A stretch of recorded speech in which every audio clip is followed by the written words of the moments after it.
Jake Morrison stood at the viewport of his ship and watched the resort moon of Crystallis grow larger in the darkness of Spaceta.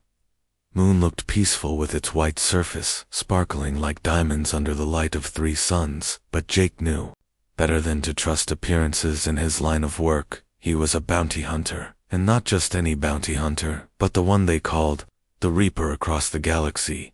When his name came up in conversation, people lowered their voices and looked over their shoulder. Space stations went quiet when his black ship appeared on their scanner. Spirits changed course when they heard he was in the same system.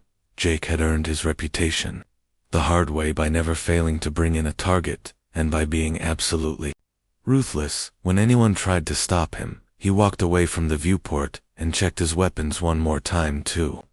Plasma pistols hung at his sides, and a rifle was strapped to his back. His armor was black and scarred from countless battles. Most people who saw him coming either ran or surrendered without a fight today. His target was Lyra Vextany, a diplomat from the Zephyrian Empire. According to the contract, she had sold military secrets to rebel forces, and her government wanted her brought back alive. The bounty was huge, which meant this job would keep Jake comfortable for months. He had tracked her to this resort moon where rich beings from across the galaxy came to relax and spend their money. It seemed like an odd place for a traitor to hide, but Jake had learned that criminals often thought the most obvious places were the safest. His ship landed at the main spaceport without any problems. The security guards took one look at his identification and waved him through without searching. His weapons being famous had its advantages, even if that fame came from being feared. Jake made his way through the crowded streets of the resort town. Aliens of every species walked around in expensive clothes buying jewelry, and Artha air smelled of exotic flowers and expensive perfume. None of them paid attention to the human in black armor walking among them. He had studied the layout of the resort for days before arriving. Lyra was staying in the most expensive hotel on the moon in a suite that cost more credits per night than most people made in a year. Jake could have stormed the hotel and taken her by force, but that would have caused a scene. He preferred to work quietly when possibly. Instead, he waited and watched. 3 days later, his patience paid off when Lyra left her hotel and walked to the botanical gardens. The gardens were huge, with plants from thousands of different worlds growing under a dome that let in the light of the 3 suns. Jake followed her at a distance, staying hidden behind trees and bush. She walked slowly, looking at the flowers like she had all the time in the world. Finally, she sat down at a small table near a fountain and ordered tea from a robot waiter. Jake watched her for several minutes. She was beautiful in the way that Zephyrian women were known to be. Her skin was pale blue, with silver markings that ran down her arms and neck. Her hair was white and fell to her shoulders. She wore simple clothes, but they were made from expensive fabric. Importantly, she looked completely relaxed, like someone on vacation, not like a wanted criminal. Jake checked his surroundings one more time and then stepped out from behind the trees. He walked directly toward her table, with his hand resting on his plasma pistol. Most targets panicked when they saw him coming. Some tried to run, and others begged for mercy. Few had tried to fight, but that never ended well for them. Lyra did none of these things. Instead, she looked up at him calmly and smiled. Then she did something that shocked Jake more than anything that had happened to him in years of bounty hunting. She gestured to the empty chair across from her and said in perfect human language, "Please, sit down, Jake." Morrison. Jake stopped walking and stared at her. Nobody knew he was coming to this moon. He had told no one about this job. His ship was registered under a false name. There was no way she should have known who he was, but somehow she did. After a moment, he sat down across from her, keeping his hand near his weapon. Lyra poured tea into a second cup and pushed it toward him. "You look tense," she said with that same calm smile. "You should try to relax. This is supposed to be a resort." After all, Jake did not touch the tea. He studied her face, looking for signs of fear or deception, but found neither. Instead, he saw intelligence and something else that made him uncomfortable. She was looking at him like she knew things about him that even he had forgotten. "Lyra Vextany," he said finally, "you are under Arrest for treason against the Zephyrian Empire. I am here to take you back to face trial. She nodded like this was exactly what she had expected him to say. I know why you think you are here, she replied, but things are not what they seem. The people who hired you are not interested in justice. They want me dead.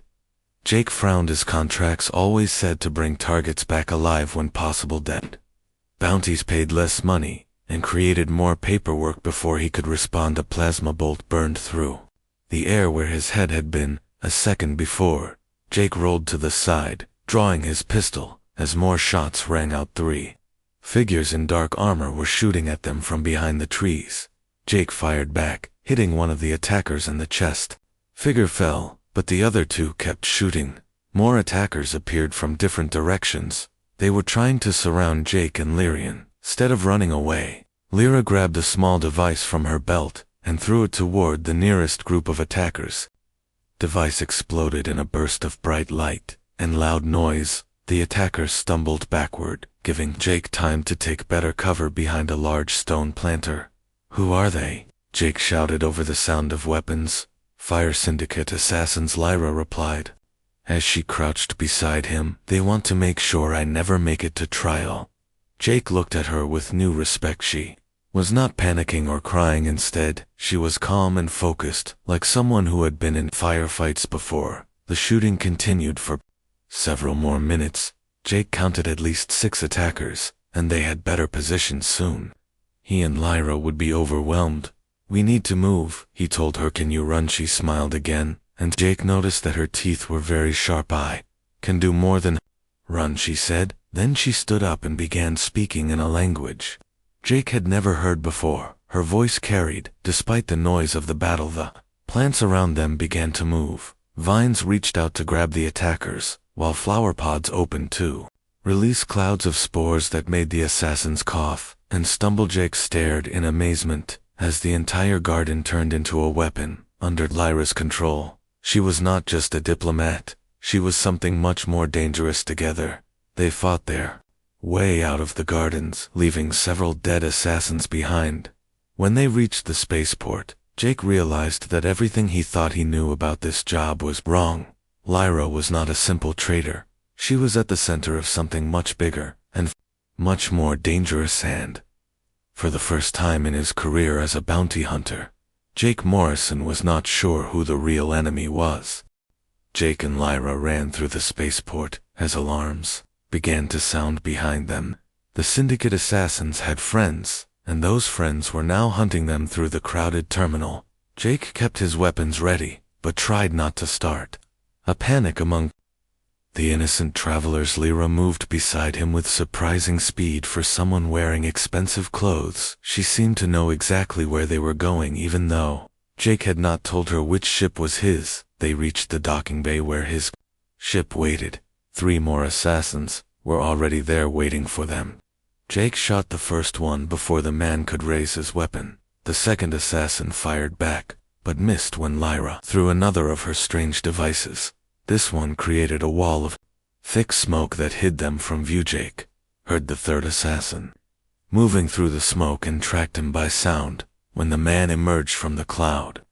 Jake was waiting for him. The fight was over in seconds. They boarded Jake's ship, and he began the launch sequence immediately. As they lifted off from the moon, Jake could see more ships rising to follow them. The Syndicate was not giving up as easily. Lyra sat in the co-pilot seat and began working with the navigation computer like she owned the ship. Jake wanted to ask her how she knew so much about human technology, but first, they needed to escape. He pushed his ship to maximum speed and headed for the nearest jump point. The pursuing ships were fast, but Jake's ship was faster. He had spent a lot of money making sure it could outrun almost anything in space.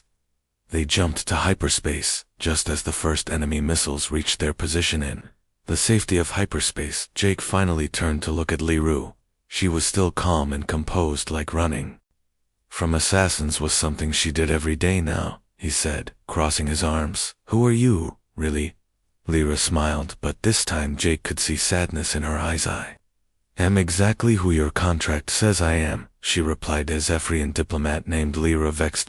I am not a traitor. The military secrets I supposedly sold were lies created by me to expose the real traitors. Jake frowned. That did not make sense. If the secrets were fake, then why did the syndicate want her dead? Because she continued. The real secrets are much worse than anyone imagines. There is a conspiracy that reaches the highest levels of galactic government. Multiple species are working together to start a war that will destroy human space. Jake felt a chill run down his spine. Humans had many enemies in the galaxy, but they also had allies. A conspiracy involving multiple species would be almost impossible to stop. Should I believe you? He asked. Lyra reached into her bag and pulled out a small data pad. She handed it to Jake, who looked at the information displayed on the screen. It was a list of names and locations. Jake recognized some of them as targets he had hunted in the past year. All of them were listed as dead or missing. Look at the dates, she said. Every person on that list was eliminated within days of discovering something about the conspiracy. You have been hunting witnesses and obstacles without knowing it. Jake stared at the list. The names and dates matched his recent contracts perfectly. Someone had been using him to clean up loose ends. The thought made him angry. He did not like being manipulated. Their conversation was interrupted by an emergency signal from a nearby system. A prison ship was under attack and requesting assistance. Jake normally would have ignored such calls. Bounty hunters did not get involved in rescue missions, but Lyra was studying the signal with interest. That ship is carrying Dr. Kira Blackwood, she said. She was my contact inside the research division. If the syndicate has her, then she is probably going to be killed. Jake looked at the navigation displays. The prison ship was only a few hours away. Rescuing someone from a syndicate prison ship would be dangerous and expensive. It would also make him even more enemies. But something about Lyra made him want to help. Maybe it was the way she had fought beside him in the gardens. Maybe it was the fact that she trusted him even though he had come to arrest her. Maybe it was just that he was tired of being used by people who lied to him. He changed course toward the prison ship. When they arrived, they found a massive vessel surrounded by smaller attack ships. The prison ship was damaged and drifting, but still intact. Jake used his reputation to get close. He contacted the lead attack ship and identified himself as the Reaper. The syndicate captain knew his name and assumed he was there to collect a bounty. Jake let him think that while he positioned his ship near the prison vessel. Then he and Lyra suited up in space armor and crossed to the prison ship through an airlock. Inside, they found chaos. The ship's systems were failing, and most of the guards were dead. They searched through the cells until they found Dr. Kira Blackwood. She was a human woman, about 30 years old, with short brown hair and intelligent eyes. She was also clearly a scientist based on the way she immediately began analyzing their rescue equipment. You must be Lyra, she said, as they freed her from the Chelly. Was wondering when you would show up. And you, she added, looking at Jake, must be the famous bounty hunter. Your reputation is somewhat exaggerated. Jake was not sure if that was an insult or a compliment. Dr. Blackwood explained that she had been studying an alien artifact that could revolutionize space travel. The syndicate wanted to weaponize it instead of using it for peaceful purposes. When she refused to help them, they arrested her on false charges. The three of them fought their way back to Jake's ship as more syndicate reinforcements. ARRIVEDDR. Blackwood proved to be surprisingly good in a fight for a scientist. She used improvised weapons and showed no fear when the shooting started. As they escaped, Jake realized that his simple bounty hunting mission had become something much more complicated. He was now traveling with two women who were clearly not what they appeared to be. Lyra was a diplomat who could control plants and seemed to know everything about galactic politics. Dr. Blackwood was a scientist who fought like a soldier and had been working on technology that could change the balance of power in the galaxy. Both of them were being hunted by a conspiracy that had been using Jake as an unwitting tool. For the first time in years, Jake was not sure what his next move should be. He had always worked alone and trusted no one, but now he found himself responsible for two people who seemed to trust him completely. They were also the first people in a long time who were not afraid of him. Lyra treated him like An old friend, Dear Blackwood, spoke to him like he was an intelligent person rather than just a weapon. It was a strange feeling as they traveled through hyperspace toward their next destination. Jake began to understand that his life was changing. Galaxy's deadliest killer was becoming something else. He was not sure what that something was yet, but for the first time in years, he was curious about the future instead of just focused on the next job. Behind him, Lyra and Dr. Blackwood were deep in conversation about the alien artifact and the conspiracy. They spoke in scientific terms that Jake did not fully understand, but he could hear the passion in their voices. They were fighting for something they believed in. Jake had forgotten what that felt like now. He was beginning to remember. The ship continued through hyperspace, carrying its unlikely crew toward whatever came next. Jake Morrison, the galaxy's most feared bounty hunter, was starting to become someone new, and he was not sure if that scared him or excited him. Jake's ship approached New Terra 3 days after rescuing Dr. Blackwood. The human colony was small and peaceful, built on a world covered in green forests and blue oceans. It was the kind of place Jake had never spent much time. Visiting peaceful colonies did not usually need bounty hunters. Lyra had suggested they go there because she said they needed somewhere safe to study the alien artifact. Dr. Blackwood agreed, saying she had a friend there who could help them. Jake was starting to realize that both women had connections everywhere in the galaxy. The colony's spaceport was tiny compared to the massive facilities Jake was used to. Only a few ships were docked there, and most of them looked like cargo vessels or passenger transports. No military ships and no obvious syndicate presence. For the first time in weeks, Jake felt like he could relax slightly. They were met at the spaceport by Dr. Alina Ross, the colony's chief medical officer. She was a tall woman with blonde hair and kind eyes, who immediately hugged Dr. Blackwood like they were old friends. When she turned to Jake, her expression changed. She had clearly heard of his reputation, but instead of fear, he saw curiosity in her eyes. You must be Jake Morrison, she said, extending her hand. Has told me a lot about you. Jake shook her hand carefully. Most people were afraid to touch him. Ross seemed completely unafraid. She led them to the medical center, where she worked. The building was clean and modern, filled with the latest medical equipment. Ross explained that she had been Dr. Blackwood's research partner before coming to New Terra. They had worked together on several projects involving alien technology. Now she used her skills to help the colonists who lived simple lives far from the chaos of the galaxy. Jake found himself staring at Dr. Ross as she worked. She moved with confidence and purpose, treating everyone she met with kindness and respect. When a young colonist came in with a broken arm, she fixed it quickly while making jokes to keep the child calm. Jake had forgotten that there were people in the galaxy who spent their time helping others instead of hurting them. That evening, Dr. Ross treated Jake's wounds from their recent battles. He had been ignoring the pain, but she insisted on examining him as she worked. She asked him questions about his past most people were too afraid to ask Jake personal questions. Dr. Ross seemed genuinely interested in understanding who he was beyond his reputation.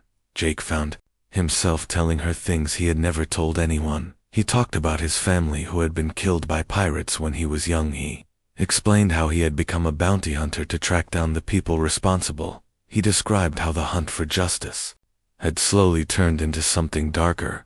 Ross listened without judgment. When he finished talking, she said something that surprised him. You became what you needed to become to survive, she told him, but that does not mean you have to stay that way forever. People can change, Jake, especially when they find something worth changing for a while. Jake was talking with Dr. Ross. Lyra and Dr. Blackwood were working on the alien artifact. They had set up equipment in one of the medical labs and were scanning the device with every instrument they could find. The artifact was about the size of a human head and looked like it was made from some kind of crystal. Strange symbols covered its surface, and it gave off a faint blue light. After hours of study, Dr. Blackwood made a disturbing discovery. The artifact was not just a propulsion system, as they had originally thought. was some kind of beacon designed to send signals into deep space. The signals it was programmed to send were not random, they were calling something. When Jake heard this news, he felt a chill run down his spine. Who was it calling? He asked. Blackwood and Lyra exchanged worried looks. We are not sure, Lyra replied, but the signal patterns match ancient records from my people there. Our stories about beings that once ruled this part of the galaxy. They disappeared long ago, but the stories say they might return someday. Jake did not like the sound of that. In his experience, ancient beings that disappeared and might return were usually bad news. Their investigation was interrupted when the colony's alarm systems began to sound. Duras rushed to the communication center and came back with bad news. Syndicate fleet had just entered the system. They were demanding that the colony surrender Jake, Lyra, and Dr. Blackwood. Immediately Jake grabbed his weapons and prepared to fight. He had faced worse odds before and survived, but this time was different. This time he was not just fighting for himself, he was fighting to protect people who had shown him kindness. Were not soldiers. Most of them had never been in a battle. If the syndicate attacked, they would be helpless. Jake made a decision that surprised everyone, including himself. Instead of trying to escape, he chose to stay and help defend the colony. He began organizing the colonists into defensive positions. He showed them how to use their mining equipment as weapons. He turned the peaceful settlement into a fortress. Lyra used her abilities to make the local plants grow into barriers and traps. Dr. Blackwood rigged explosives from medical supplies. Dr. Ross organized teams to treat the wounded. When the syndicate forces landed, they expected to find an easy target. Instead, they found a prepared defense, led by the galaxy's most dangerous bounty hunter. The battle lasted 4 hours. Jake moved through the fighting like a force of nature, but he was not just killing anymore. He was protecting. Every shot he fired was aimed at keeping the colonists safe. Every move he made was calculated to defend rather than just destroy. For the first time in years, Jake felt like he was fighting for something that mattered. The 3 women fought beside him with courage and skill. Lyra's plant control turned the forest around the colony into a weapon. Dr. Blackwood's scientific knowledge helped them anticipate the enemy's tactics. Dr. Ross saved lives by treating the wounded under fire. Together, they drove off the syndicate attack. When the fighting ended, Jake realized that something fundamental had changed inside him. He was still the galaxy's deadliest killer, but now he was something more. He was a protector. He was a leader. He was part of a team. The colonists looked at him with gratitude instead of fear. The 3 women looked at him with respect and something that might have been affection. For the first time since his family died, Jake felt like he belonged somewhere. That night, as they planned their next move, Jake made another decision. He was not going to run anymore. He was not going to let other people use him. He was going to take the fight to the conspiracy, and he was going to do it with these 3 remarkable women at his side. Dr. Ross pulled him aside before they left. She handed him a small medical kit and made him promise to take care of himself more. Importantly, she made him promise to remember that he was worth saving. Jake looked at her kind face and realized that she was right. Somewhere along the way, he had forgotten that he was more than just a weapon. These women were helping him remember who he used to be and who he could become again. As his ship lifted off from New Terra, Jake looked back at the colony they had saved. He thought about Dr. Ross working in her medical center helping people. He thought about the colonists rebuilding their homes. He thought about the fact that good people still existed in the galaxy, and for the first time in years, Jake Morrison smiled. Jake's ship moved through space toward the massive station known as Dark Harbor. The station was controlled by the conspiracy and served as their main base of operations. Getting inside would require all of Jake's skills and reputation. Lyra had used her diplomatic contacts to learn that the alien beacon was being prepared for activation. They had very little time to stop at. Dr. Blackwood worked constantly on analyzing the beacon technology, trying to find a way to disable Itchy. Had been quiet since leaving New Terra, and Jake could see the stress wearing on her. 2 days into their journey, They received a distress signal from a damaged military ship. The ship was drifting in space with its engines dead and life support failing. Jake normally would have ignored such calls, but Lyra insisted they investigate. The ship turned out to be a fleet destroyer that had been attacked by Syndicate forces. Most of the crew was dead, but they found one survivor in the medical bay. Commander, Amy Carter, was a decorated military officer with short red hair and determined eyes. She had been investigating the same conspiracy from within the fleet when her ship was attacked. Jake carried her to his ship's medical bay, where Dr. Blackwood treated her injuries. Carter was tough and refused to rest even though she was badly hurt. She immediately began sharing intelligence about the conspiracy with the others. Her information confirmed their worst fears. The beacon was not just calling to ancient aliens, it was calling to beings that considered all current galactic civilizations to be inferiors. Ancient rulers believed that the galaxy needed to be cleansed and rebuilt under their control. The conspiracy members thought they would be spared and allowed to rule under the ancient ones. Commander Carter laughed bitterly when she explained this. They have no idea what they are really summoning, she said. The ancient records describe these beings as absolutely ruthless. They will destroy everything, including the people who called them. Jake found himself in an unfamiliar position. He was now leading a team of 4 highly skilled women, each with different abilities. Lyra handled diplomatic and political aspects of their mission. Dr. Blackwood provided scientific and technical expertise. Dr. Ross had given them medical supplies and knowledge before they left New Terra. Commander Carter brought military training and tactical planning. Jake realized he needed to coordinate all these different skills to succeed. It was very different from working alone. The team spent days planning their infiltration of Dark Harbor. The station was heavily defended with thousands of guards and advanced security systems, but Jake's reputation would get them inside. Most guards would not dare to search the Ripper. Commander Carter suggested they posed as a group, bringing Jake a new contract. Lyra could use her diplomatic status to request a meeting with station leadership. Dr. Blackwood would carry scientific equipment disguised as payment for Jake's services. The plan was risky, but it was their only chance as they approached Dark Harbor. Jake felt nervous in a way he had not experienced in years. He was not afraid of dying. He had faced death many times before, but now he was afraid of failing these women who trusted him. They were counting on him to get them inside safely. Station was enormous, built into a large asteroid and surrounded by defensive platforms. Ships of every type were docked there, from small fighters to massive cargo vessels. Ship looked like just another bounty hunter vessel among the crowd. They docked without any problems. The station guards recognized Jake immediately and treated him with fearful respect. No one questioned why the Reaper was bringing 3 women with him. They assumed the women were either prisoners or assistants. Jake let them think whatever they wanted, as long as it got them deeper into the station. Finding the beacon chamber required Commander Carter's military knowledge. She had studied the station's layout during her investigation.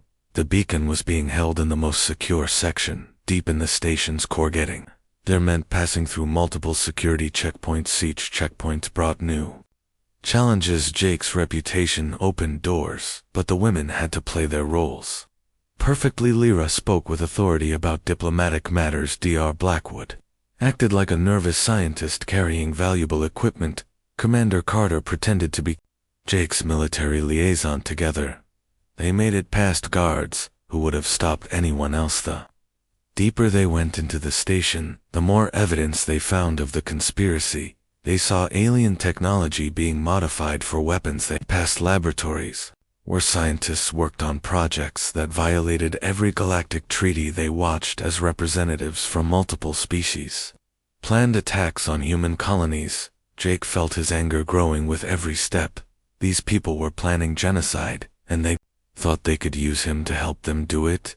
Finally they reached the beacon chamber. The room was huge, with the alien artifact suspended in the center. Scientists and technicians worked around it, preparing it for activation. Energy readings showed that the beacon was almost ready to send its signal. The ancient aliens would soon receive their call. Jake and his team hid in the shadows and watched the preparations. Dr. Blackwood studied the setup and whispered that they had maybe an hour before activation. Commander Carter identified the key personnel who needed to be neutralized. Lyra pointed out the diplomatic observers who were witnessing the event. Jake realized this was the moment everything would be decided in 1 hour. The beacon would call 2 beings that would destroy the galaxy unless he and his team could stop it, but stopping it would mean fighting their way through hundreds of enemies. It would mean revealing themselves before they were ready. Most importantly, it would mean trusting completely in the abilities of his 3 companions.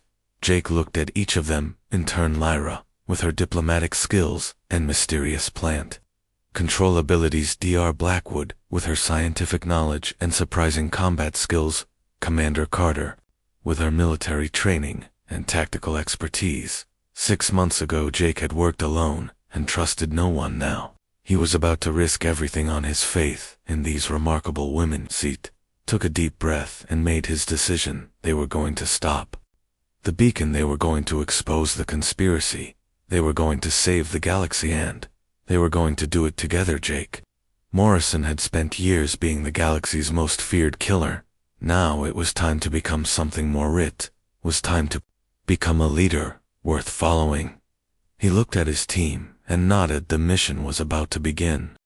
Jake gave the signal, and his team moved into action. Commander Carter took out the security guards with precise shots while Jake advanced toward the beacon chamber. Dr. Blackwood ran to the control systems and began working to stop the activation sequence. Lyra used her diplomatic immunity to broadcast a message across the galactic communication network. Though message contained all the evidence they had gathered about the conspiracy. Within minutes, every government in the galaxy would know the truth. The scientists working on the beacon panicked when they saw Jake Morrison approaching. Some tried to run while others reached for weapons. Jake moved through them like a force of nature, but he was careful not to kill unless necessary. These people were criminals, but they were also being manipulated by the real villains. The conspiracy leaders were the ones who deserved his full attention. Commander Carter coordinated with fleet forces that were already moving to arrest conspirators throughout the galaxy. Her military connections had been waiting for proof of the conspiracy. Now they had everything they needed to act, but stopping the beacon proved more difficult than expected. Dr. Blackwood discovered that the activation sequence had already begun. The alien signal was being transmitted into deep space. Somewhere in the void, ancient beings were beginning to stir. Worse, the beacon had been modified so that destroying it would kill Lyra. Her alien physiology had been connected to the device through some kind of energy field. The beacon was destroyed. The feedback would kill her instantly. Jake found himself facing the hardest choice of his life. The old Jake Morrison would have destroyed the beacon without hesitation. Saving the galaxy was worth any sacrifice. But Jake was no longer the same person who had started this mission. He was not going to sacrifice any of his team, not when there might be another way. Dr. Blackwood worked frantically to find a solution. She discovered that the beacon could be modified to send a different signal. Instead of calling the ancient aliens, it could warn them away, but the modification would require Lyra to stay connected to the device. She would have to use her own life force to power the counter signal. Lyra volunteered immediately. She said it was her duty as a diplomat to protect all the species of the galaxy. Jake refused to let her make that sacrifice. There had to be another way. Commander Carter suggested using her military codes to call in a fleet strike. They could destroy the entire station and hope the explosion would disrupt the signal. Jake rejected that plan too. Many innocent people would die, including his team. Dr. Blackwood suddenly had an idea. What if they could amplify Lyra's abilities using the medical equipment Dr. Ross had given them? The devices were designed to support life functions. Maybe they could keep Lyra alive while she powered the counter signal. It was a desperate plan, but it was their only hope. Jake coordinated the effort while fighting off waves of station security. He had never worked so hard to protect people while completing a mission. Every decision he made was focused on keeping his team alive. Lyra connected herself to the beacon using Dr. Ross's medical equipment. The strain was enormous, but the devices helped her maintain her strength. Dr. Blackwood modified the beacon's programming to send the counter. Signal Commander Carter held off enemy reinforcements with tactical precision. Modified beacon sent its new message into space. Instead of calling for conquest, it sent a message of cooperation and growth. The signal described how different species had learned to work together. It showed examples of beings like Jake's team, who had overcome their differences. The ancient aliens received this signal and were impressed. They had expected to find primitive civilizations destroying each other. Instead, they found evidence of cooperation and evolution. The ancient beings decided that the current galactic civilizations were worth preserving.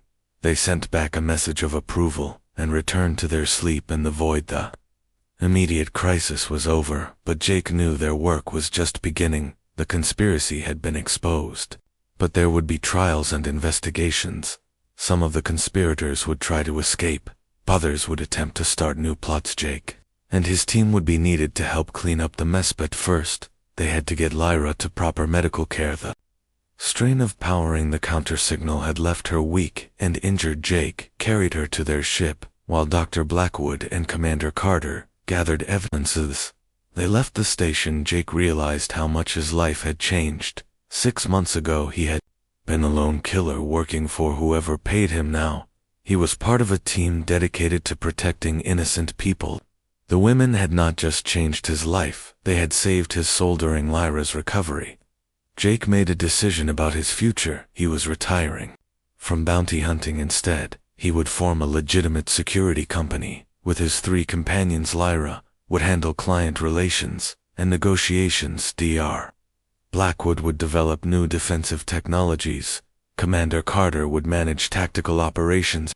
Jake would do what he had learned to do, best protect the people he cared about. Their first office was on a peaceful station near human space. The sign outside, read Morrison's Security Solutions. Inside, Jake sat at his desk reviewing applications from potential clients. Through the window, he could see Lyra negotiating a contract with a merchant who needed protection. Dr.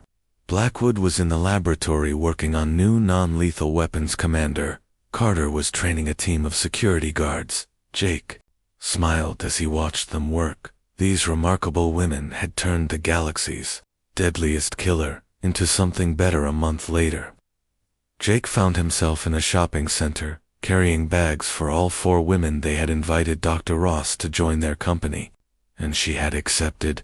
Now Jake was surrounded by the most important people in his life. A young thug recognized him and walked over with a threatening attitude. "Are you really Jake Morrison?" he asked. "The galaxy's deadliest killer?" Jake looked at the women, who were laughing and talking around him.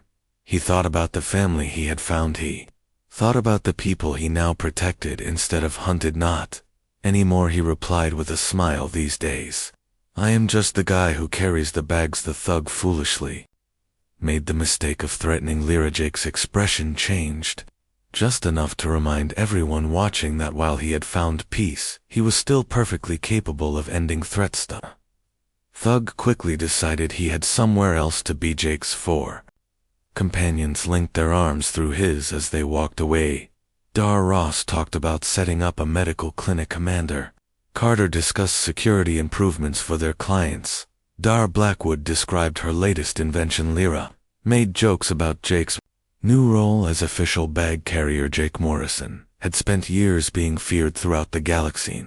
Now he was surrounded by love and purpose. His arms were full of shopping bags, his heart was full of joy, and, for the first time in his adult life, he was truly happy. The galaxy's former deadliest killer had become its most devoted protector, and he would not have it any other way.